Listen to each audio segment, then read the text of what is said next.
welcome with an applause Rodrigo Prieto, Eugenio Caballero, Ilse Salas.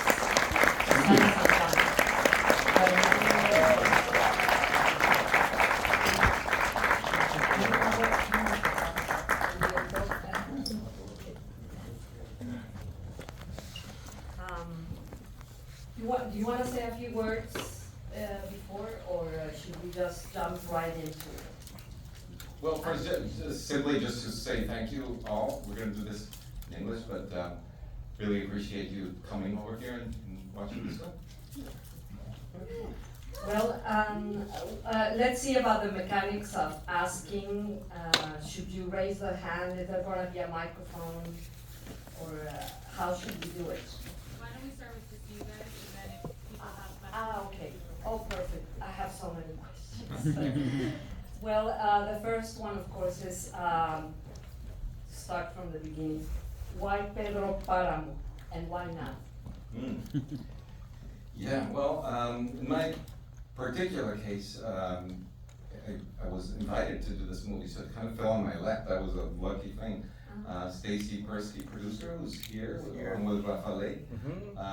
So I got a call. I was in Oklahoma. I was preparing Killers of the Flower Moon, and with Martin Scorsese, and I got a call from Stacy saying Netflix bought the rights for this novel, and they're good to look for a director. Are you interested? So I frankly thought it's one of those things that might happen in 40 years or not, and I was in the middle of thinking about the Osage, and then I was going to do Barbie, so I was thinking about that too. So I said, okay, yeah, sure. And then suddenly, but I do think that it's a story that, even though it's specific, obviously, of Mexico during this period, and these characters are of that era, and Rulfo published in the 50s, I still think the subject is relevant, not only to Mexico, but I think just the themes that are touched are I think pretty current in a way. Absolutely, absolutely. Ilse, your character, Susana San Juan, is almost has it's a story within the story of Pedro Páramo. So, how did you, when you were approached about this character, I imagine you had read the novel like everybody else in Mexico, but what attracted you about her, and how can you define, let's say, what is her drama narrative? Ok, lo voy a contestar en español. Okay. ¿Sí? ¿It's okay? Yeah. Sí. Luego la podemos... Sí. Sí. Ya sea. Rodrigo va a traducir lo que Okay, I'll try quiere. my best. Es que es más fácil porque, bueno. It's easier because, okay.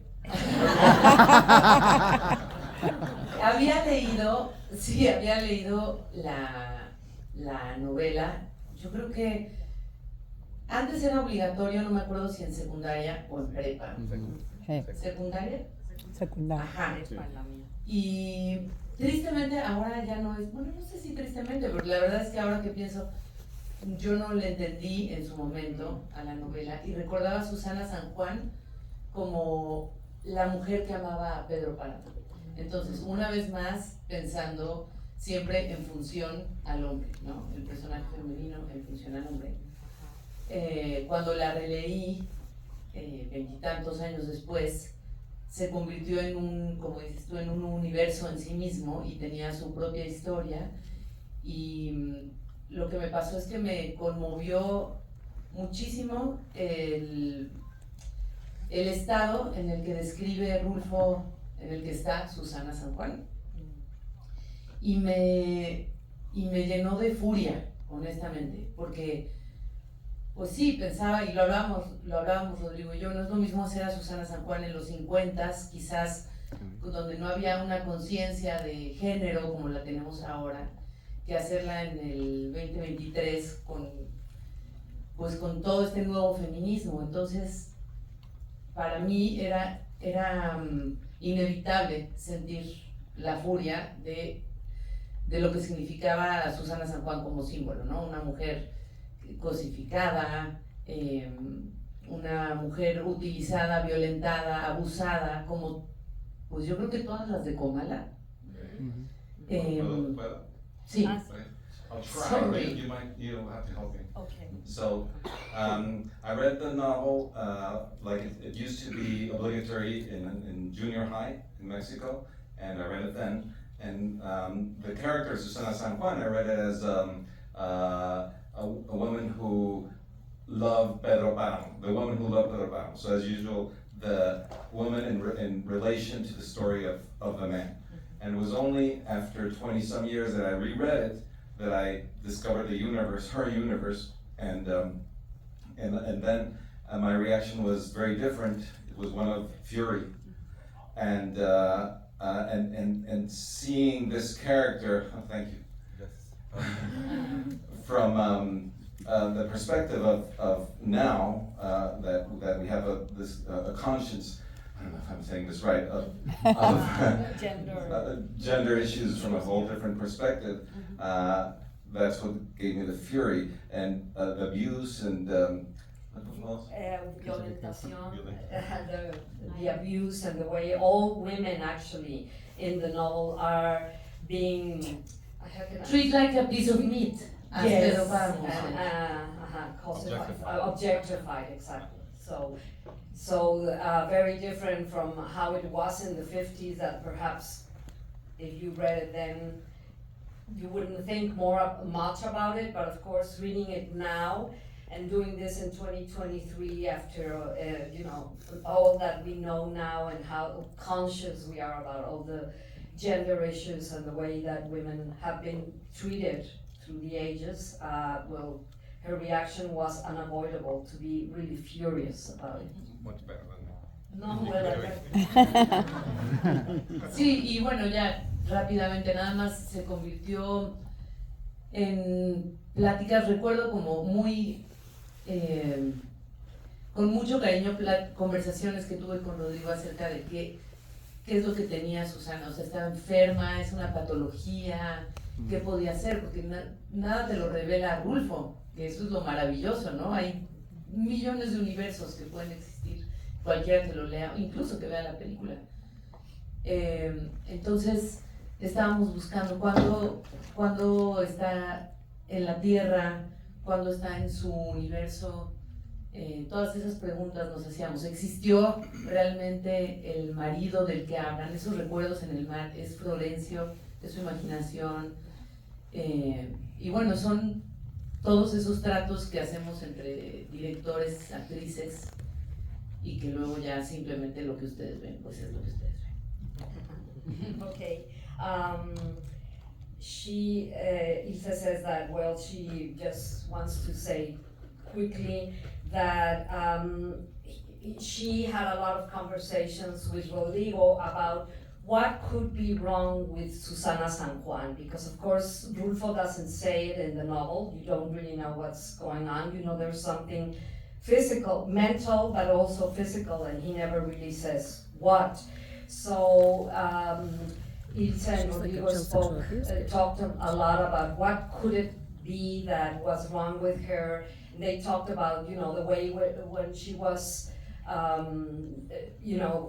put into the underground to see if there was gold by her father. I mean, what could it be? And finally, it was Florencio real? I mean, was the supposed husband that she had, was he real? And but finally, you just come to a decision as an actress, and well, did you make a decision, or did you just also keep the ambiguity? We made some, of course, but the rest cannot tell. it's up to you. What have you seen? No. Well, as you mentioned, Ilse, if there's one thing that one could say about Pedro Páramo, is the universes that it encompasses, and you can choose one of many. But the one thing that I would say is very important, and it's a constant of every universe, is that there is the circular time of certain characters, and then there's realistic, the lineal time of part of the story of Pedro Páramo, actually. So Eugenio, I'm wondering, how do you feel this universe that, to start with it should project emptiness, things that are sterile, that there's nothing. How do you fill it up with production design?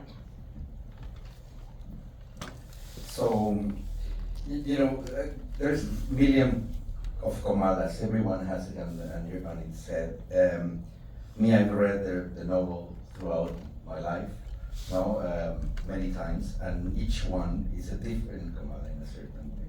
But in the film, what we really try to do is understand that there's a reason in which Comala evolves into that Comala that a lot of people have in their mind, which is this dry, almost empty and bare town. But that doesn't make any sense if you don't present what was before.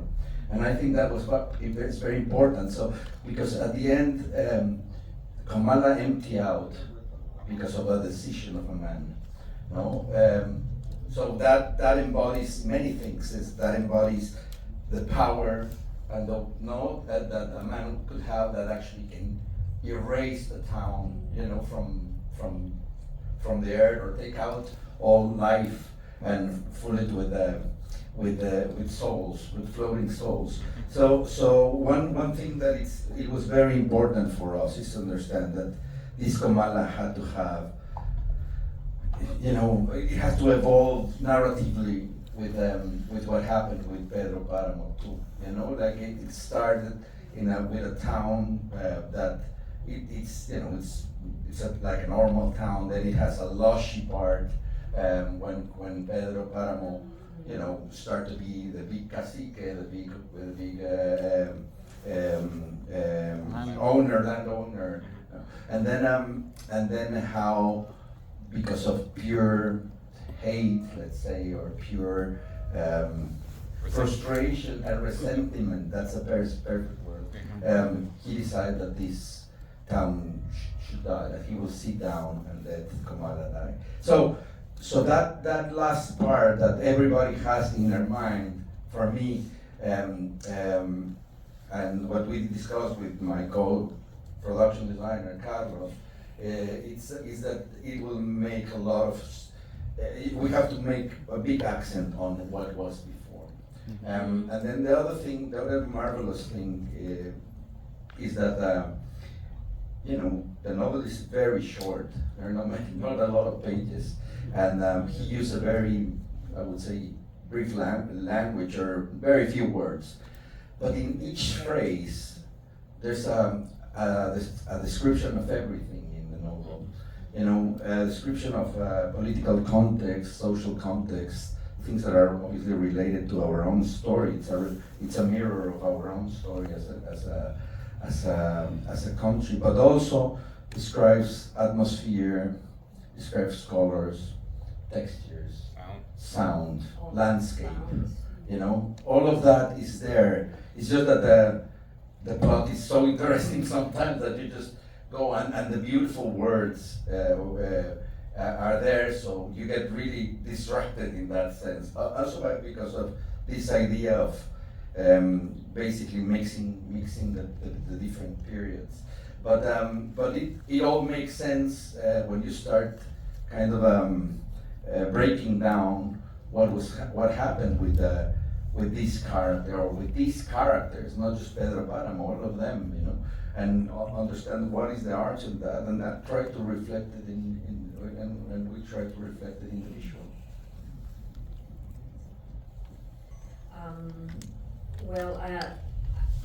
To me that question, Rodrigo, this is your first directorial effort after being photography, a DP for so long. Rulfo was also a great photographer, apparently. I don't know if there was some connection in that sense. But more than anything, my question is, from which of all the directors that you have worked with did you learn things that you could apply to Pedro Páramo? Are there things, it could be different things for Sure. each one.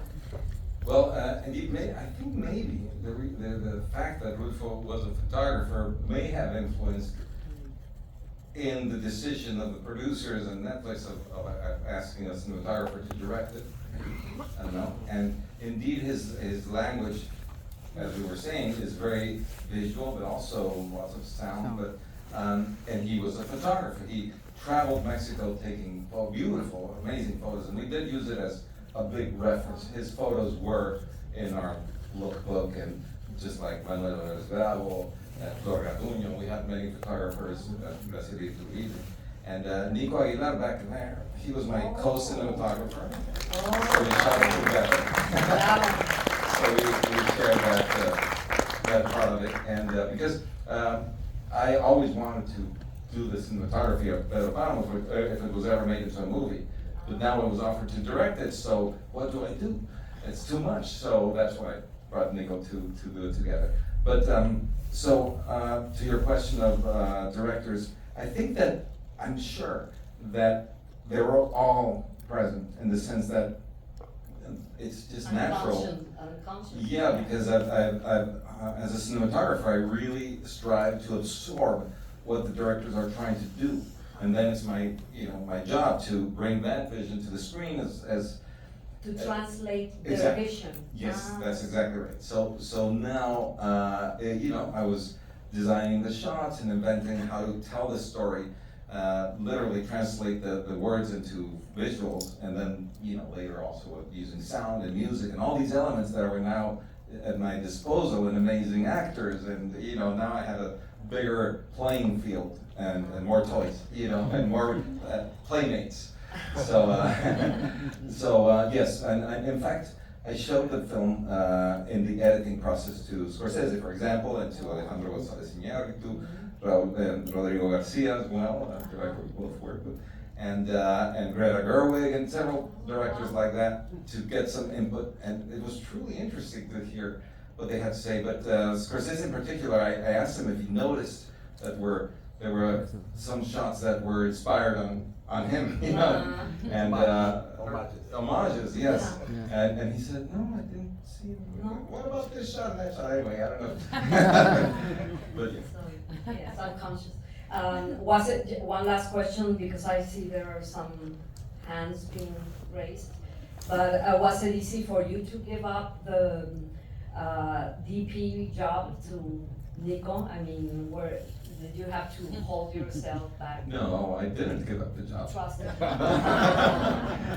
It was like I was micromanaging. I really had a chance to do the cinematography, and Nico, would have his own ideas, and then, so we shared it. And so I didn't give it up. I see. Well, that's easier. I think Someone in the back. you have a microphone. Is it okay if we open it up to the public, or? Is there another mic? Fuerte. I have a loud voice. Okay, yeah. About 20 years ago, I asked Rodrigo if he would be a director ever, and he said no. So I'm sorry. People changed 20 years I ago. love your work. I love what you said, everything that you said about the film. It was, I have to leave, that's why I'm it was so rich, so phenomenal. I moved to, I'm from Uruguay, I moved to Los Angeles 52 years ago, and I have been married to a Mexican for 50 years. And it's been 2 years since, by the grace of God, I started going to Mexico in Mexicali. So this, I don't care whether it's in the 50s or the 40s or something. Amazingly, in my experience, Mexico is very much like that, unfortunately. And now, in a country like the States, that it seems to me personally, that because a woman is a choice for president, and then because it's a woman, and some people still doubt. So this is so magnificent and so it made in such an exquisite way, in my opinion. Thank you very much. Congratulations to all, and thank you, Monica, for inviting me. Miriam, the best dentist in the world. That's okay, I can speak out, Okay. like for me. Hi, my name is Vanja Tapia. Congratulations, both of you and everybody in the team. I've been in Comala and I love it. It's great bread. They still do siesta time. It's a lovely. Can you talk about the locations that how did you find them, or where did you film? Because I noticed there was Comala and then that ghost town. How do you transfer that? Okay, well, the first thing is that the Comala in the movie is a town that doesn't exist. It's not the Comala, the real Comala. This is in Jalisco. That is not even in Jalisco, no? The Right. real Comala. Yeah, Comala is Colima. Colima, exactly. Yeah. So this is just called Comala because it means it's taken from the word comal, where you make the tortillas, and it's a hot place. So that's why Rulfo gave it that name. But it's really based on Público and Tuscacuesco. I always have it. San Gabriel, which is that area. So it's a combination of those towns that he made Comala out of. And so yes, the locations took a lot of work, and of course Eugenio was the one who spearheaded and started that, and Carlos Jax. And so we went to many places. It was really challenging because, of course, we would have wanted to shoot in Jalisco, but really, we found it was hard to shoot in Jalisco. That was one thing. But in San Luis Potosí is where we found the variety that we needed. We found the different towns. It's made out of Armadillo, Carranco, Bledos, many different places in San Luis gave us the puzzle that we put together. So one street is in Armadillo, the plaza is in Bledos, so we had to piece it together, because it's very not easy to find a ghost town that's there, so we had to find different places, and then it was exactly, talk about that. Oh no, I was just gonna say exactly that then we found for example, an abandoned street in Armadillo, but then we had to make it look new. So that was a big work of actually putting facades in front of the destructed walls first. We shot it that way, and then remove those facades to shoot it later. So the logistics, we had to go back and forth from every location to have it in different eras. So that was pretty challenging. Yeah, well, it was always a fictional town, and we wanted to have, we had a lot of research too, which was one very important part of the process. The research was very, very rich visually, the one that we put together, and then and the process of design as well, and obviously one amazing thing was to travel together, to go to see all these towns. It was it really, I think el campo mexicano, the Mexican countryside, still there. You still have that power. You still have those ghosts. Yes. You still have those souls, and the same problems too. And that is an important thing. And visually, was very rich. I mean, when you're doing a period film, one layer is to be correct, not to put things that are out of period. But that is just the starting point. Then you really have to guide yourself by a narrative pulse, and following the vision of a director and trying to accomplish the spaces for the characters, which it's the most important thing. So that was the beauty in completing this puzzle, no? But did you visit Comala first before? Did you ever I've go? done it, yes. I mean, I've scouted a lot of places, not just in Colima, but we went to all of the places where Rulfo lived, also, and then we started going a bit west because the area is very hot now already, That's crazy. in terms of insecurity, I would say, So we started to go west. Right. That hot scenario. West, we ended up in How was Was it- the longest company move? Like, cause you guys were switching streets and all that, as you mentioned. So what? How far you guys were from one location? Like, Stacy. No, it was, we had to keep it contained within an hour distance from San Luis Potosí, so okay. that's another So challenge. siempre, yeah. But except of course the lush areas with the river and all that was in the Huasteca Potosina, so Oh, that okay, was, cool. So that was the travel. completely, yeah. So that we had to do like separate, and we had to assume that we lost a day of travel, which Yeah. was a hard thing to do, because you actually lose a day of shooting, but it was very important to Yeah. get that difference of, the greenery and all that. And also finding the hacienda was really hard. You would think, there are millions of haciendas in No, Mexico, but but not like finding this something one.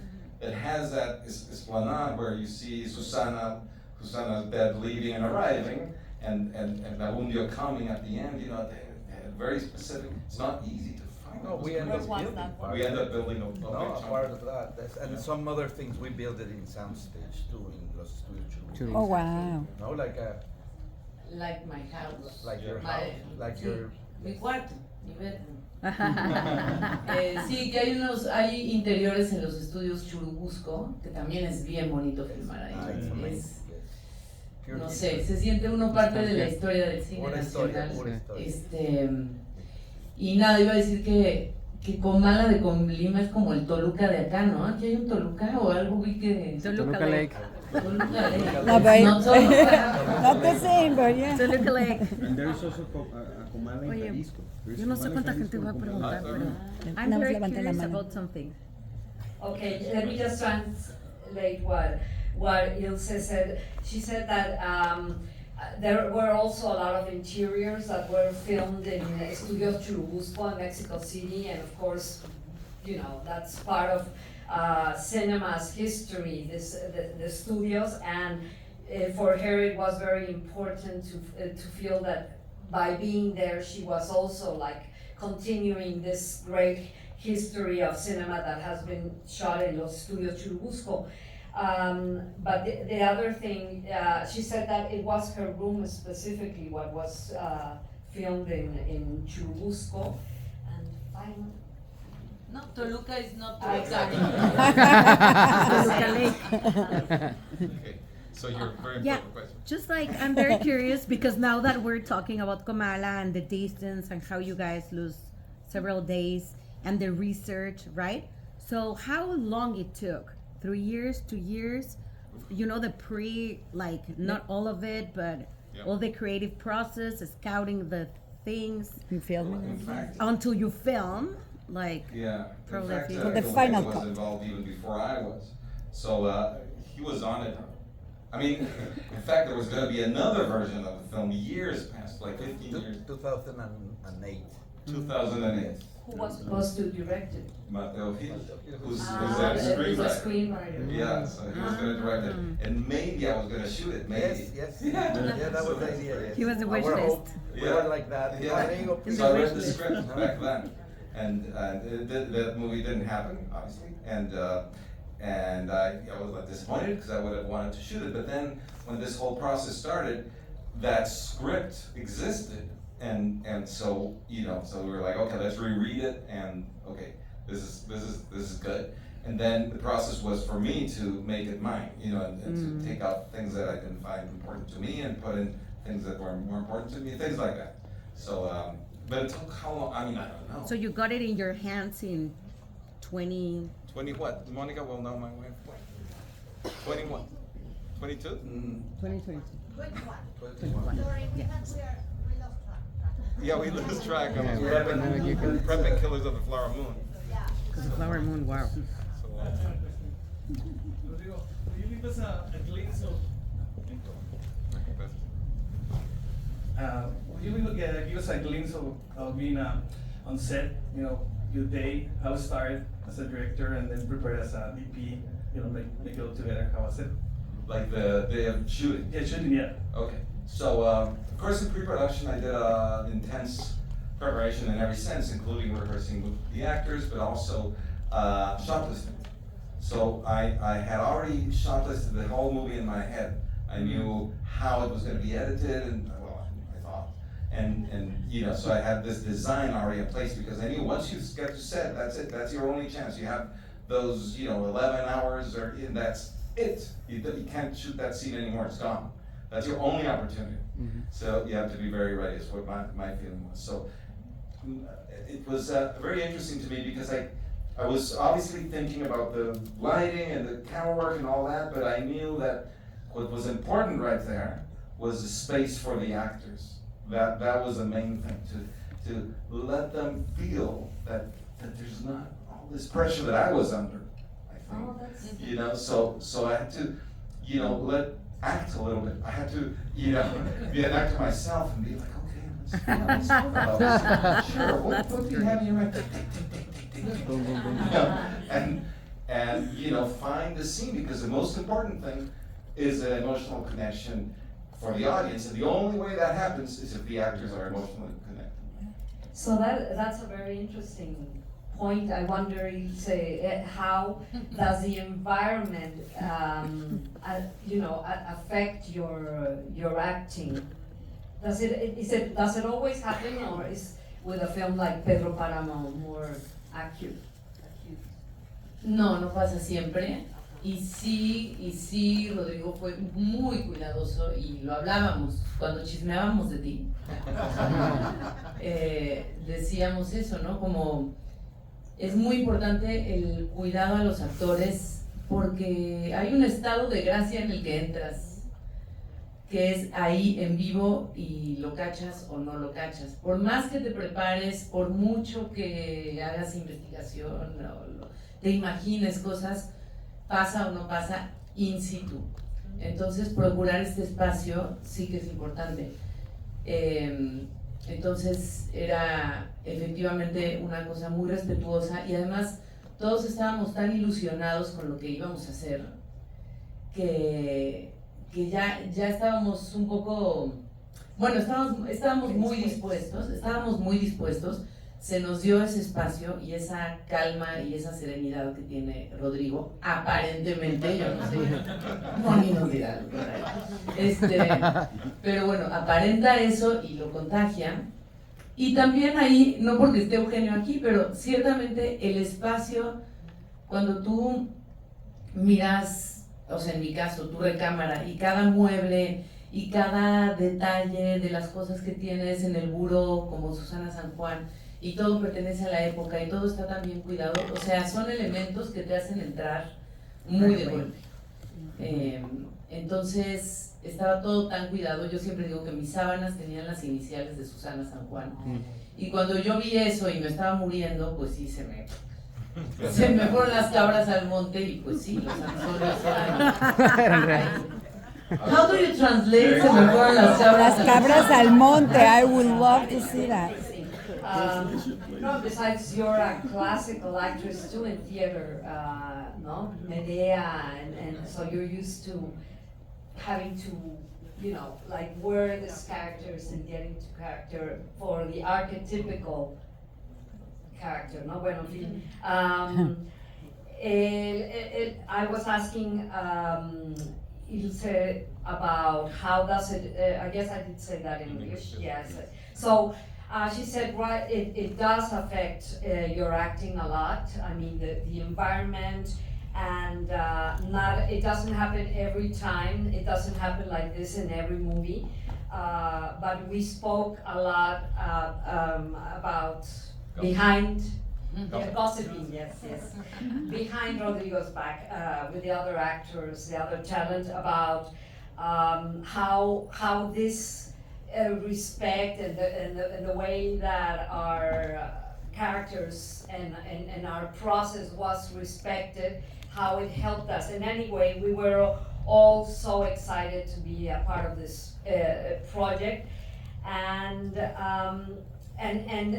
this, the way in which Rodrigo made this possible, is very important for an actress, for an actor, because as much as you prepare before, there is a moment where it's either come into like a state of enlightenment, or grace. Yeah, exactly, a state of grace, and that has to happen there in the moment. And Rodrigo, and not because Eugenio Caballero is here, but the way in which the whole set was made really made me get into character. Like the sheets, even the sheets where she was, had her name, Susana San Juan. Had Initials. Initials, well. And she also says that, just seeing the bureau, next to the door, the little table, bedside table, with the pictures and the things that Susana San Juan, from the time when this would have happened, which would be, I don't know, the beginning of the century. That would have been 1914. Yeah. That particular, yeah.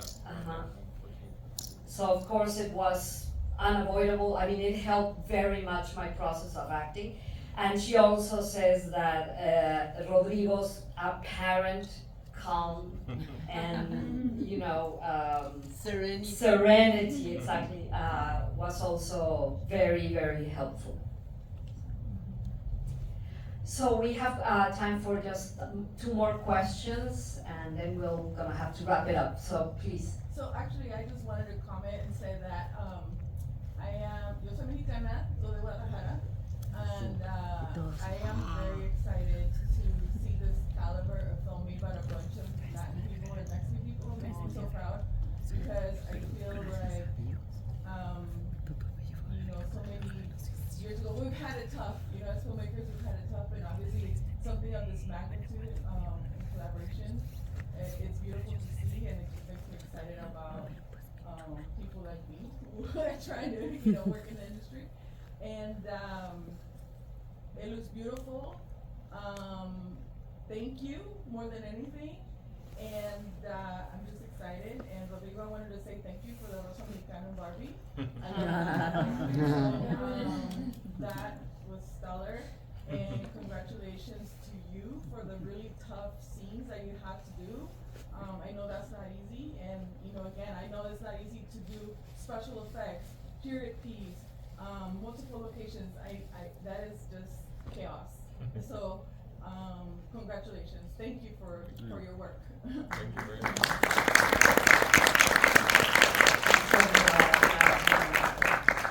So the other question there. Hi. Good Yeah, evening. well. Congratulations. I had a question. You've been doing this for so long, 30 plus years as a cinematographer. You've seen it all, or almost everything. Worked with all these great directors. Is there something that you got from this experience that you think will make you a better cinematographer for your director or for the film that you didn't, that from all the experiences as being the cinematographer for these directors you didn't see or you didn't experience? Is there something that you got from this that you think made you grow as a cinematographer? Well, thank you. I've known him for a long time too. Solid. Yeah, in fact, Eduardo was my intern in Alexander, right? Or before that, it was 21 grams first. Yeah. Wow. Yeah. Wow. So, so thank you for the question. Yes, I think that I've always known that directors have it tough. I know that it's a lot of responsibility. We all know that, and you're on set. But I think I gained a new level of appreciation for everything that's going on in a director's head, and the stuff that they need to solve and time they need, and so I've always tried to be quick as a cinematographer, for example, to let the director have time with the actors.